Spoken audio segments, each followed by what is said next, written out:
Jal Jeevan mission ಕಾರ್ಯಕ್ರಮದ ಗುದ್ದಲಿ ಪೂಜೆಗೆ ಚಾಲನೆ. ಶಾಸಕ ಸಿಮೆಂಟ್ ಮಂಜು.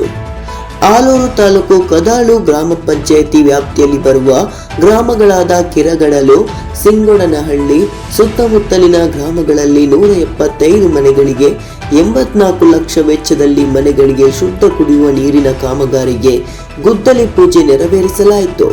ನಂತರ ಆಲೂರು ಕಟ್ಟಾಯ ಸಕಲೇಶಪುರ ಕ್ಷೇತ್ರದ ಶಾಸಕ ಸಿಮೆಂಟ್ ಮಂಜು ಅವರು ಸುದ್ದಿವಾಹಿನಿಯ ಜೊತೆ ಮಾತನಾಡುತ್ತಾ, ಗ್ರಾಮೀಣ ಜನತೆ ಮನೆ ಮನೆಗೆ ಶುದ್ಧ ಕುಡಿಯುವ ನೀರನ್ನು ಒದಗಿಸಬೇಕೆಂಬ ಪ್ರಧಾನಿ ನರೇಂದ್ರ ಮೋದಿಯವರ ಕನಸು ಜಲಜೀವನ್ ಮಿಷನ್ ಯೋಜನೆ ಅಡಿ ಗ್ರಾಮೀಣ ಭಾಗದ ಮಹಿಳೆಯರು ಕುಡಿಯುವ ನೀರಿಗಾಗಿ ಎಲ್ಲಾ ಕಡೆ ಹಾಹಾಕಾರ ಫಜೀತಿಯನ್ನು ಪಡುತ್ತಿರುವುದನ್ನು ಸಂಪೂರ್ಣವಾಗಿ ನಿಷೇಧ ಮಾಡಬೇಕೆಂದು ಇವರ ಕನಸು.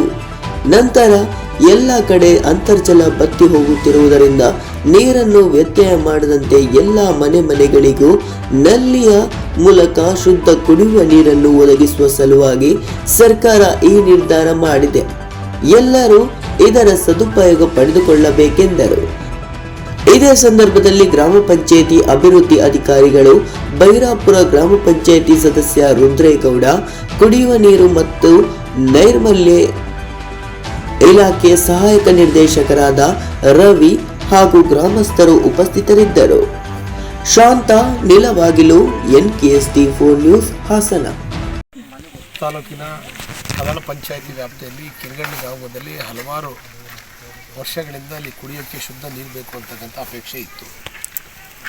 ಇವತ್ತು ಕಿರಗಡ್ಲು ಗ್ರಾಮದಲ್ಲಿ ಇವತ್ತಿನ ದಿನ ಒಂದು 84 ಲಕ್ಷ ರೂಪಾಯಿನ ಕುಡಿಯೋ ನೀರಿನ ಕಾಮಗಾರಿ, ಜಲಜೀವನ್ ಮಿಷನ್ ಕಾಮಗಾರಿಯನ್ನು ಈಗ ತಾನೇ ಭೂಮಿ ಪೂಜೆ ಮಾಡೋದ್ರ ಮುಖಾಂತರ ಪ್ರಾರಂಭವನ್ನು ಮಾಡ್ತಿದ್ವಿ. ಇದು ಸುಮಾರು 175 ಮನೆಗಳಿಗೆ ಶುದ್ಧ ಕುಡಿಯೋ ನೀರನ್ನ ಪ್ರತಿ ಮನೆಗೆ ನಲ್ಲಿ ಹಾಕ್ಬಿಟ್ಟು ನೀರನ್ನ ಕೊಡ್ತಕ್ಕಂಥ ಕೆಲಸ ಇವತ್ತಿಂದ ಕಾಮಗಾರಿ ಪ್ರಾರಂಭ ಮಾಡ್ತಾರೆ. ನಾನು ಗುತ್ತಿಗೆದಾರರಲ್ಲಿ ಮನವಿನ ಮಾಡ್ತೀನಿ, ಆದಷ್ಟು ಶೀಘ್ರವಾಗಿ ಗುಣಮಟ್ಟದಿಂದ ಕಾಮಗಾರಿನ ಕೊಡಿ, ಆದಷ್ಟು ಜಲ್ದಿ ಜನಗಳಿಗೆ ಆ ನೀರು ಸಿಗುವಂತ ಆಗಬೇಕು.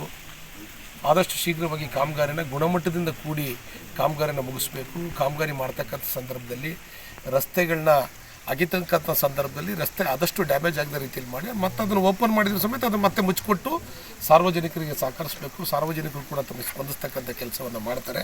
ನಮ್ಮೆಲ್ಲರ ಉದ್ದೇಶ ಒಂದೇ, ಈ ಭಾಗದ ಎಲ್ಲ ಜನತೆಗೆ ಮೂಲಭೂತ ಸೌಕರ್ಯ ಕೊಡಬೇಕಾಗಿರೋದು ನಮ್ಮ ಜವಾಬ್ದಾರಿ ಇದೆ, ನಮ್ಮ ಕರ್ತವ್ಯ ಇದೆ.